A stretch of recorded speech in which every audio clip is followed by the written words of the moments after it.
Hello everyone, welcome back to the channel study portal academy पर आप सभी लोगों का एक बार फिर से स्वागत है। आज की इस वीडियो में हम बात करने वाले हैं अगेन केवीएस असिस्टेंट कमिश्नर के इंटरव्यू के बारे में। ये वीडियो उन सभी लोगों के लिए भी हेल्पफुल है जो प्रिंसिपल या वाइस प्रिंसिपल का इंटरव्यू देने वाले हैं केवीएस के लिए।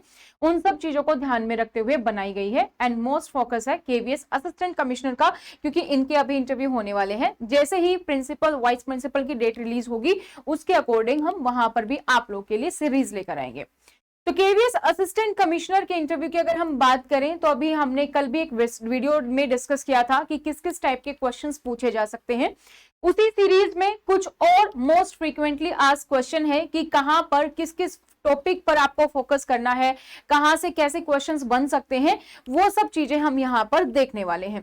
तो जिन्होंने पहली सीरीज नहीं देखी है वो पहली सीरीज को देखें और उसके बाद इस वाले क्वेश्चंस को भी देखें। और जो ये मोस्टली फ्रीक्वेंटली आस्क्ड क्वेश्चंस हैं इनकी आप प्रैक्टिस कीजिए। जैसा मैंने आपको कल भी बताया था, आप प्रैक्टिस कर सकते हैं मिरर के सामने या फिर मोबाइल में आप रिकॉर्ड कीजिए अपने आंसर को और उसके बाद आप एनालिसिस कीजिए, ऑब्जर्व कीजिए एज ए क्रिटिक की तरह। तो केवीएस जो असिस्टेंट कमिश्नर, अगेन आपकी इंटरव्यू डेट अलग अलग हो सकती है। आपका इंटरव्यू कब है आप कमेंट सेक्शन में हमें कमेंट करके भी बता सकते हैं।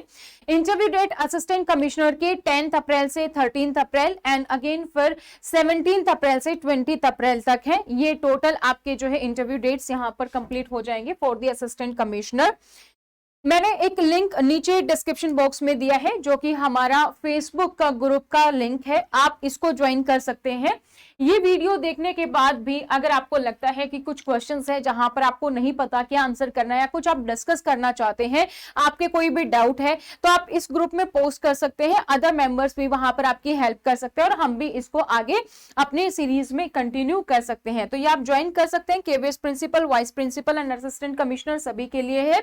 जैसा मैंने आपको कल बताया था कि हम जूम मीटिंग के थ्रू प्रैक्टिस कर सकते हैं, क्योंकि अभी टाइम कम है तो हम डिटेल में प्रैक्टिस नहीं कर पाएंगे, लेकिन जो मोस्ट फ्रीक्वेंटली आस्क्ड क्वेश्चन है उनकी हम प्रैक्टिस कर सकते हैं through the zoom meeting.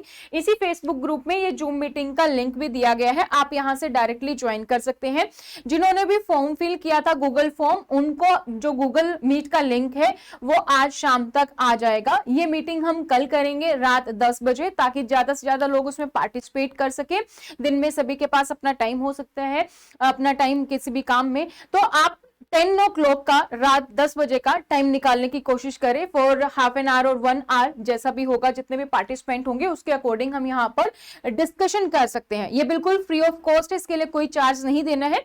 Zoom link है, आपको उस पर क्लिक करना है और आई होप कोविड में सबको जूम मीटिंग अटेंड करना आता है अब, तो आप इजिली यहाँ पर अटेंड कर सकते हैं। इसके अलावा आप हमें सोशल मीडिया पर फॉलो कर सकते हैं। फेसबुक के अलावा आप हमें इंस्टाग्राम और टेलीग्राम पर भी आप हमें फॉलो कर सकते हैं। अगर आप किसी भी प्रिंसिपल लेवल की या वाइस प्रिंसिपल की, असिस्टेंट कमिश्नर की तैयारी कर रहे हैं तो आप हमारी व्हाट्सएप नंबर पर अपनी डिटेल्स हमें सेंड कर सकते हैं। जैसे कि आपका नाम जैसे आपका अनु है तो आप लिखेंगे अनु, ठीक है। उसके बाद सिटी मान लीजिए आपकी दिल्ली है तो आप दिल्ली लिखेंगे। एग्जाम अगर हम केवीएस असिस्टेंट कमिश्नर की बात कर रहे हैं तो केवीएस असिस्टेंट कमिश्नर लिखेंगे। और अगर इसमें भी आप हमारे जूम मीटिंग के साथ जुड़ना चाहते हैं तो आप इसके बाद जूम लिख लीजिएगा, आपको जूम का लिंक जो है अवेलेबल हो जाएगा, जो मीटिंग हम कल शाम को 10 बजे करने वाले हैं, ठीक है। आप हमारी ऐप डाउनलोड कर सकते हैं, इसमें भी आपको कुछ जो इंटरव्यू बैचेस हैं हमारे, वहां पर 1-2 इंटरव्यू आपको फ्री ऑफ कॉस्ट मिलेंगे और आपको हमारे यूट्यूब चैनल पर भी मिल जाएंगे। इस ऐप का लिंक भी आपको नीचे डिस्क्रिप्शन बॉक्स में मिल जाएगा। एंड्रॉइड और आईफोन दोनों के लिए अवेलेबल है। तो स्टडी पोर्टल एक वन स्टॉप सॉल्यूशन है for all your teaching exams need, चाहे आप लाइव बैच देख रहे हैं, रिकॉर्डेड बैचेस हैं, टेस्ट सीरीज हैं, इंटरव्यू बैच हैं या फिर नोट्स हैं, स्टडी पोर्टल आपको सब प्रोवाइड करता है। हम आपको नोट्स भी प्रोवाइड करते हैं जो कि अलग अलग बुकलेट की फॉर्म में होती हैं, उसके लिए भी आप हमारे हेल्पलाइन नंबर पर कांटेक्ट कर सकते हैं। ये कुछ यहाँ पर एग्जांपल है कि किस तरीके से हम अपने लाइव जो पेड बैचेस हैं वहां पर हम प्रैक्टिस करते हैं। तो हमने इससे पहले कल जो डिस्कस किया था, हमने कुछ जर्नल टिप्स डिस्कस की थी, साथ ही हमने देखा था कि पर्सनल जो आपके एक कैटेगरी हम बना सकते हैं, व्यक्तिगत क्वेश्चन, जैसे कि आपका इंट्रोडक्शन, हॉबी, स्ट्रेंथ, वीकनेस, इसी तरीके के कुछ और क्वेश्चंस हमने कल डिस्कस किया और उसके बारे में हम कैसे कैसे आंसर कर सकते हैं वो भी हमने डिस्कस किया। आज हम बात करते हैं सिचुएशनल बेस्ड क्वेश्चन से। सिचुएशनल बेस्ड क्वेश्चंस क्या क्या है, जैसे आप सभी के पास प्रिंसिपल के एक्सपीरियंस है, फिर आप असिस्टेंट कमिश्नर में अप्लाई कर रहे हैं, तो कोई भी भी सिचुएशन देखे कि कैसी सिचुएशन आ गई तो आप क्या करेंगे, कुछ ये हो गया तो आप क्या करेंगे स्टूडेंट से रिलेटेड। अब असिस्टेंट कमिश्नर की क्या रोल्स एंड रिस्पॉन्सिबिलिटीज हैं वो आपको पता होनी चाहिए। उसके बाद ही उसी के बेसिस पर क्या क्या सिचुएशन हो सकती हैं, या भी आप करंटली अगर प्रिंसिपल लेवल पे हैं तो आपके पास क्या क्या सिचुएशंस आती हैं, वहां से क्वेश्चन पूछ सकते हैं आपके करंट रोल से भी, और आप जिस पोस्ट के लिए अप्लाई कर रहे हैं वहां पर कोई सिचुएशन आती है तो उसके बेसिस पर भी। जैसे मान लीजिए स्कूल में अगर कोई सर्कुलर आया है तो आप उसको कैसे इंप्लीमेंट करेंगे, या उस टाइम पे मान लीजिए ऑलरेडी सभी टीचर्स के पास वर्कलोड है, वहां पर आप कैसे करेंगे, कैसे आप मेक श्योर करेंगे कि हर एक टीचर प्रोफेशनली ग्रोथ कर रहा है आपके अंडर पर, ठीक है, हर एक जो स्टाफ है आपका वो प्रोफेशनली ग्रो कर रहा है, उनको हर एक वो अपॉर्चुनिटीज प्रोवाइड की जा रही हैं, वर्कलोड सब में इक्वली डिवाइडेड है। आप कैसे अपने स्कूल के ओवरऑल डेवलपमेंट के लिए काम करेंगे, स्कूल का जो आपका कल्चर है आप उसको कैसे डेवलप करेंगे, एक मोर आपके अकॉर्डिंग एक आइडल स्कूल क्या होना चाहिए, आप किस चीज पर ज्यादा फोकस करेंगे, आपके अकॉर्डिंग क्या क्या प्रायोरिटीज हैं आपके स्कूल में, जैसे कि सबसे मोस्ट प्रायोरिटी क्या है कि सेफ्टी एंड सिक्योरिटी, उसके बाद आपका एकेडमिक्स, ये सब चीजें बाद में आती हैं।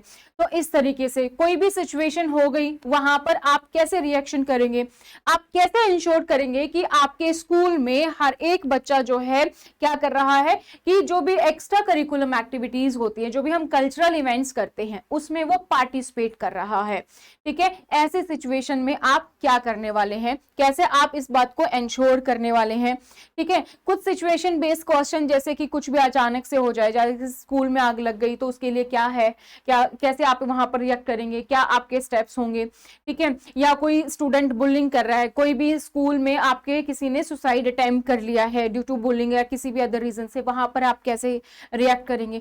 तो किसी भी तरीके से इस तरीके से अलग अलग सिचुएशन बेस्ड जो है क्वेश्चन दिए जाते हैं। सिचुएशन बेस्ड क्वेश्चन में आपको हमेशा जो ध्यान रखना है दैट इज द एग्जाम्पल। अगर बाय चांस कोई ऐसी सिचुएशन आती है, आप लकी हैं कि कोई ऐसी सिचुएशन आपसे पूछ ली गई जो आपने ऑलरेडी हैंडल की है, तो उसका फायदा उठाइए और वो एक्सपीरियंस अपना शेयर कीजिए विद द एग्जांपल्स। कि अगर कोई ऐसी क्वेश्चन पूछा गया, मान लीजिए कि कोई बुलिंग वाली एक्टिविटी हुई आपके स्कूल में, दो स्टूडेंट किसी को बुलिंग कर रहे थे और आपने वो देखा है और आपने उसको सोल्व भी किया है, तो वहां पर कि आपकी ऐसी बुलिंग वाली कोई सिचुएशन आती है तो मैं ये स्टेप्स लूंगा ABCD, और ऐसा मेरे साथ पास्ट में हुआ भी है, एक ऐसी सिचुएशन आई थी और मैंने इसको इस तरीके से डील किया, तो वहां पे आप ये कर सकते हैं। कई बार क्या है कि स्टूडेंट से रिलेटेड कोई भी आती है तो वहां पे काउंसलिंग वगैरह ये सब चीजें हो सकती हैं, तो ये सारी चीजें आपके यहाँ पर सिचुएशनल बेस्ड क्वेश्चंस में आपसे पूछा जाता है, तो सिचुएशन बेस्ड क्वेश्चन के लिए भी आप रेडी रहिए। नेक्स्ट है आपका admin and finance related question. अब कुछ पोस्ट पे होता है इंटरव्यू में कभी पूछ लिया और कई बार नहीं भी पूछा, आपका पैनल ऐसा था जिसने admin and finance related questions नहीं पूछे, किसी के पैनल ने पूछ लिए, तो डिपेंडिंग कुछ भी हो सकता है क्योंकि अभी तो इंटरव्यू स्टार्ट हुए नहीं है, अभी एक्सपीरियंस है नहीं किसी का कि क्या क्या क्वेश्चन होंगे। तो admin and finance related question में जैसे कि आपके पास एडमिन में दो चीजें हैं, एक तो है आपका CCS CCA रूल्स, इसको आप बहुत ही अच्छे से आपको पता हो, and the CCS conduct rules, और ये आपका जो कोड ऑफ कंडक्ट है, आपका जो KVS का एजुकेशन कोड है वहां पर भी है। तो ये दोनों चीजें यहाँ पर, और एडमिन एंड फाइनेंस में मैं बात करूं तो हमारे पास क्या है GFR है, तो GFR आपको पता होना चाहिए। अब जो ये CCS CCA रूल है ये क्या है, क्लासिफिकेशन कंट्रोल एंड अपील। अगर मैं इसके फुल फॉर्म की बात करूं तो दैट इज क्लासिफिकेशन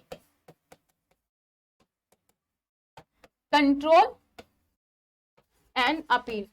अगर आप इन तीनों वर्ड का मीनिंग समझ जाते हो तो आपको ये कभी नहीं भूलोगे कि आप CCS में क्या था या CCA में क्या था या कंडक्ट में क्या था। क्लासिफिकेशन आपकी जो पोस्ट है और सर्विस है आप उसको कैसे डिवाइड करते हो, कंट्रोल किस तरीके से आप कंट्रोल करोगे, जैसे आपके पास पेनल्टी है, you have the suspension, appeal authority है, अपीलेट ऑथोरिटी है, जैसे आपके पास कैसे अपील की जा सकती है, वो सारी चीजें आपकी यहाँ पर आ जाती हैं।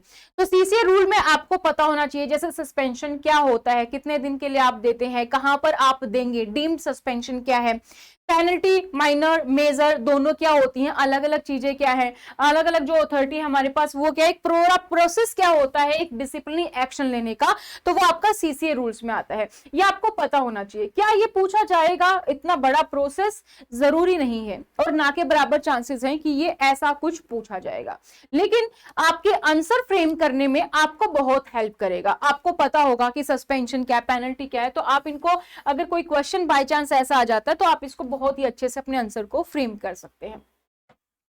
कंडक्ट रूल्स की अगर मैं बात करूं तो कंडक्ट रूल्स में बहुत सारी जो है सिचुएशंस बेस्ड क्वेश्चन यहां से कंडक्ट रूल से बन सकते हैं। सीसीएस कंडक्ट रूल्स बेसिकली क्या है कि एक गवर्नमेंट अपने गवर्नमेंट एम्प्लॉय से क्या एक्सपेक्ट करती है कि उसका बिहेवियर कैसा हो, उसका कोड ऑफ कंडक्ट कैसा हो, उसके बारे में हमारे पास सीसीएस कंडक्ट रूल्स है। जैसे कि इसमें सेक्सुअल हैरेसमेंट के बारे में बात की गई है, तो अगर आपके स्कूल में कोई भी सेक्सुअल हैरेसमेंट का केस हो जाता है, वहां पर आप क्या करेंगे। अगर आपके स्कूल में कोई वीवीआईपी गेस्ट आता है, उसकी सिचुएशन में आप क्या करने वाले हैं, अगर वो कोई आपको सलाह देता, रिक्वेस्ट देता, वहां पर आप क्या किस तरीके से उसको रिप्लाई करने वाले हैं। ठीक है, इसके अलावा अगर हम बात करें कोई आपका सीनियर एम्प्लॉय है, अगर उसने आपको क्या किया, एक वर्बल इंस्ट्रक्शन दे दी, तो उसकी इसमें आप क्या करेंगे। अब आपको पता होना चाहिए कि सीनियर की रिस्पॉन्सिबिलिटी वो हमेशा रिटर्न में देगा, नहीं देगा तो आप उसको बोल सकते हैं, but overall responsibility senior employee की है। कोई अपनी काम के प्रति वफादार नहीं है, आय से ज्यादा अधिक संपत्ति का मामला है, आपको इंस्पेक्शन कर रहे थे तो आपको पता चला कि आपका क्लर्क जो है पेंशन का जो अमाउंट है उसमें कोई गबन कर रहा है। ठीक है, ये सारी सिचुएशंस, कोई डाउरी केस में है, तो ये सारी सिचुएशंस में अगर आपको पता है तो आपको पता होगा कि ये कंडक्ट रूल हमारा वायलेट हुआ तो हम क्या करेंगे, सीसीए रूल के तहत डिसिप्लिनरी एक्शन लेंगे। तो यहां पर इसलिए ये जानना जरूरी है। नेक्स्ट अगर मैं बात करूं तो नेक्स्ट हमारे पास क्या है, जस्ट अ सेक, ठीक है, ओके। नेक्स्ट हमारे पास क्या है, नेक्स्ट है इसी में अगर मैं बात करूं तो नेक्स्ट हमारे पास क्या है, जीएफआर। अब जीएफआर में क्या पूरा जीएफआर नहीं, अगर आपने चैप्टर नंबर 6 भी आपको अच्छे से आता है तो आपको पता है, क्योंकि असिस्टेंट कमिश्नर में आपकी फाइनेंशियल रिस्पॉन्सिबिलिटी भी है, और फाइनेंशियल रिस्पॉन्सिबिलिटी जहां पर है आपके पास, जैसे बजट अप्रूवल है, क्या कुछ चीजें करनी है, वो हम एक अलग वीडियो में डिस्कस करेंगे जहां पर हम स्पेसिफिक रोल्स एंड रिस्पॉन्सिबिलिटी को जानेंगे। चैप्टर नंबर जो 6 है हमारा, that is procurement of goods and services को लेकर है। तो यहां पर आप क्या करेंगे, procurement of goods and services में, procurement of goods and services में सबसे पहले तो आप कैसे खरीदारी करते हैं, that is the GeM portal. तो ये जैम पोर्टल क्या है, कौन इसको मैनेज करता है, क्या चीजें होती हैं, ये कैसे फंक्शन करता है, इसका पूरा प्रोसेस।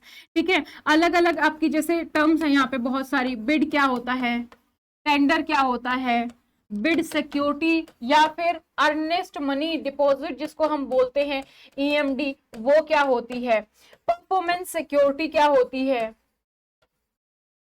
ये हमारे पास हो गया परफॉर्मेंस सिक्योरिटी क्या होती है। ठीक है, इसके अलावा अलग अलग टेंडर इंक्वायरी है, एटीई है, एलटीई है, एसटीई है, ठीक है, टू बिड है, टू स्टेज है, ये किस तरीके से होती हैं, कैसे अप्लाई किया जाता है, ऑक्शन और रिवर्स ऑक्शन, ये सब क्या होते हैं। ये कुछ टर्म्स हैं जो इंटरव्यू में कई बार पूछ ली जाती हैं, ये जानने के लिए कि आपको इन सब चीजों के बारे में थ्योरेटिकल नॉलेज है कि नहीं है।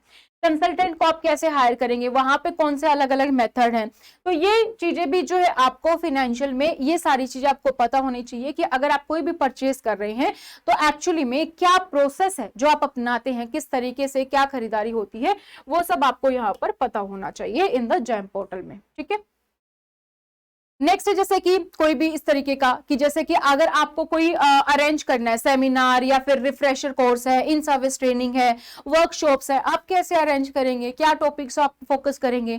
अगर आप किसी के लिए रिफ्रेशर कोर्सेज है, वहां पर क्या क्या टॉपिक्स हो सकते हैं। इन सर्विस ट्रेनिंग के लिए आप किस पर कोई वर्कशॉप आप अरेंज कर रहे हैं अपने स्टाफ के लिए, तो वहां पर कौन कौन से टॉपिक्स हो सकते हैं। तो इस टाइप के क्वेश्चन भी यहाँ पर पूछे जा सकते हैं।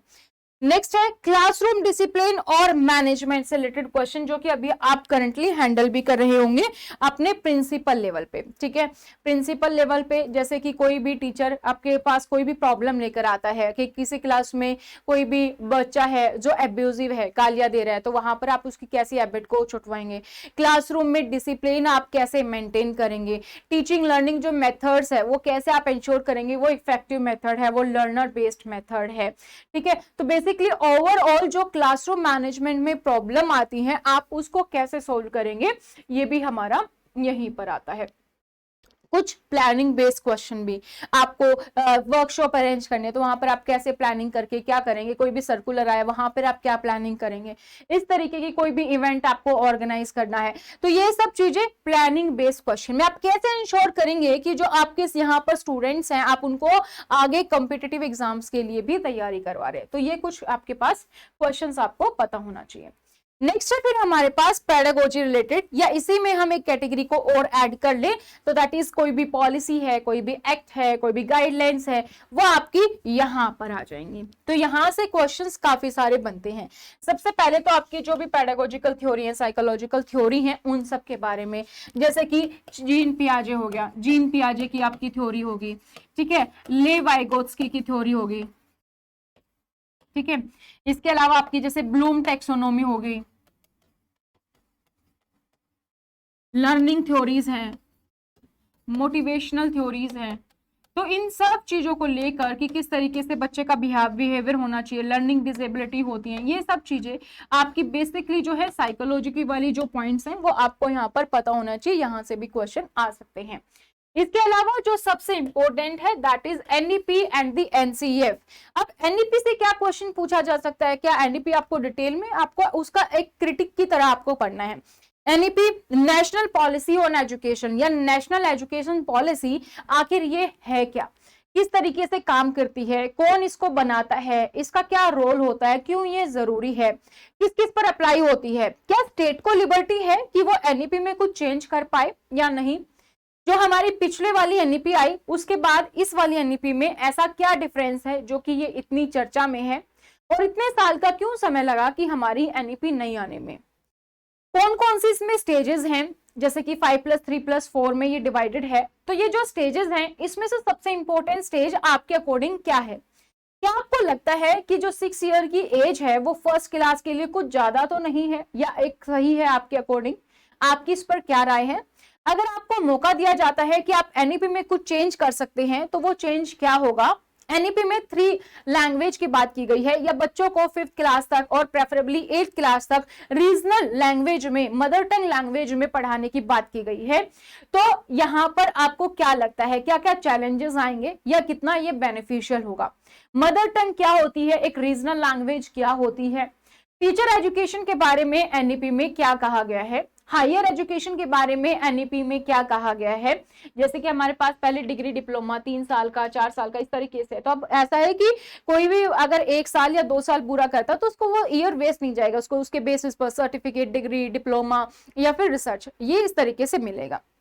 तो वह सारी चीजें, एनईपी के क्या फायदे हैं और क्या नुकसान है। ठीक है, तो ये सारी चीजें आपकी एनईपी में आ गई। नेक्स्ट फिर हमारे पास क्या है, NCF, national curriculum framework. NCF क्या काम करता है, एनसीएफ किसकी विचारधारा को मानता है, किस चीज पर क्या बेस रहता है उसका एनसीएफ का काम करने का। ठीक है, मेन उसके फंक्शंस क्या हैं, एनसीएफ से हमें क्या फायदे होते हैं। एनसीएफ अभी जैसे कि हमारा फाउंडेशनल स्टेज के लिए आ चुका है, तो क्या है, कब एनईपी हमारी लागू होगी, एनसीएफ में क्या है, ये सारी चीजें दोनों आपस में कैसे जो है डिफरेंस है और क्या इनमें समानता है, इस तरीके के क्वेश्चंस आपके। नेक्स्ट है आपके पास आरटी। अब क्या आरटी में सेक्शन पूछे जाएंगे, नहीं, आरटी में क्या पूछा जाएगा, आरटी एक्ट है क्या, राइट टू एजुकेशन एक्ट है क्या इसके फायदे क्या होते हैं, इसके नुकसान क्या है, इसमें जो एज लिमिट है क्या आपको लगता है वो सही है या घटानी या बढ़ानी चाहिए। आरटी से पहले क्या हमारे पास कोई एक्ट नहीं था, आरटी से रिलेटेड क्या हमारे संविधान में कोई आर्टिकल भी है, राइट टू एजुकेशन तो हमारे पास फंडामेंटल राइट है, फिर आरटी की क्यों जरूरत है। तो इस तरीके के अलग अलग क्वेश्चन आपके आरटी से बन गए, राइट टू एजुकेशन से बन गए। नेक्स्ट हमारे पास है सेक्सुअल हैरेसमेंट एक्ट में, जैसे कि पॉक्सो एक्ट है, पोश एक्ट है। क्या पॉक्सो एक्ट की जरूरत थी? इसकी जरूरत क्यों पड़ी? इससे पहले क्या हमारे पास बच्चों के लिए कोई सेक्सुअल हैरेसमेंट एक्ट नहीं था? क्या हमारे पास मेल के लिए कोई सेक्सुअल हैरेसमेंट एक्ट है? अगर है तो कौन सा है, और अगर नहीं है तो आपकी इस पर क्या राय है? सेक्सुअल हैरेसमेंट एक्ट से आप क्या समझते हैं? अगर मान लीजिए आपके स्कूल में कोई भी सेक्सुअल हैरेसमेंट से रिलेटेड आपको एक्टिविटी देखने को मिलती है, और आप क्या करेंगे उस स्टेज पर? क्या आप पुलिस में कंप्लेन करेंगे या नहीं करेंगे? वहां पर आपका क्या स्टेप होगा? पॉक्सो एक्ट में हमारे पास कौन कौन से जो भी एक तरीके से कौन कौन से सेक्शंस हैं जो कवर करते हैं सभी चीजों को, ठीक है? क्या क्या चीजें इसमें कवर की गई हैं? ये इसमें क्या मेल और फीमेल दोनों बच्चों के लिए है, या क्या एज क्राइटेरिया है? वो सब आपका यहाँ पर पॉक्सो और पोश एक्ट में आ गया। ठीक है, तो ये थे दोस्तों कुछ क्वेश्चंस जो हमने आज की वीडियो में डिस्कस किया। कल हमारा फोकस था कुछ जर्नल टिप्स और पर्सनल इंटरव्यू को लेकर। आज की इस वीडियो में हमने डिस्कस किया अलग अलग और कहां से आपके कैसे क्वेश्चंस बन सकते हैं। अब हमारी जो मोस्ट कॉमनली क्वेश्चन है उसकी 2 सीरीज और आएंगी। फर्स्ट आपका आएगा केवीएस से रिलेटेड क्या क्या क्वेश्चंस बन सकते हैं। अगर आप केवीएस में ज्वाइन करने वाले हैं तो केवीएस से रिलेटेड क्या क्या क्वेश्चंस बन सकते हैं। नेक्स्ट सीरीज में हम बात करेंगे नेक्स्ट क्लास में, यानी कि रोल्स एंड रिस्पॉन्सिबिलिटीज क्या होंगी एक एसी की, ठीक है। उसके बाद हम नेक्स्ट वीडियो में जानेंगे कि ऑर्गेनाइजेशनल सेटअप क्या होता है, केवीएस क्या है, किस तरीके से ये काम करती है, क्या क्या इसमें पोस्ट होती हैं, उसके बारे में हम जानेंगे। तो आपके इंटरव्यू 10th से स्टार्ट है, आज 4th है, 5th 6th 7th तक हम ये तीनों के तीनों स्टार्ट खत्म कर देंगे, ठीक है। इसके अलावा मैंने आपको पहले ही बता दिया है, आप हमें सोशल मीडिया पर फॉलो कर सकते हैं। इसके साथ ही मैंने आपके साथ लिंक शेयर कर दिया है, आप हमारे फेसबुक ग्रुप पे ज्वाइन करेंगे, वहां पर आपको जूम लिंक मिल जाएगा, वहां से आप हमारी जूम मीटिंग में हमारे साथ जुड़ सकते हैं, जो कि बिल्कुल फ्री ऑफ कॉस्ट है। इस तरीके से आपको वहां पर लिंक मिल जाएगा, जस्ट गिव मी अ सेक, ठीक है। इस ग्रुप पे आप जाएंगे, यहाँ पर आपको पूरी की पूरी डिटेल्स जो है मिल जाएगी। नीचे डिस्क्रिप्शन बॉक्स में फॉर्म है, आप वो फॉर्म भी फिल कर सकते हैं अगर आप प्रिंसिपल, वाइस प्रिंसिपल या असिस्टेंट कमिश्नर की तैयारी कर रहे हैं। और आशा करती हूँ कि ये वीडियो आप लोग के लिए फायदेमंद रहेगी। इसके अलावा अगर आपको लगता है कि आपके मन में कोई सवाल है, कोई डाउट है, कोई और क्वेश्चन जो आपको लगता है कि पूछा जा सकता है, उसका मुझे क्या आंसर करना चाहिए, वो आप हमारे फेसबुक ग्रुप पर या यूट्यूब पर ही कमेंट सेक्शन में कमेंट कर सकते हैं। आज की इस वीडियो में इतना ही, फिर मिलेंगे कल सुबह 11 बजे, ठीक है, थर्ड सीरीज के साथ, जिसमें हम कुछ केवीएस से रिलेटेड क्वेश्चंस को डिस्कस करेंगे कि केवीएस से रिलेटेड क्या क्या क्वेश्चंस पूछे जा सकते हैं और वहां पर आपको उसके क्या क्या रिप्लाई करना है। तो आज की इस वीडियो में इतना ही। Thank you so much, bye bye, take care.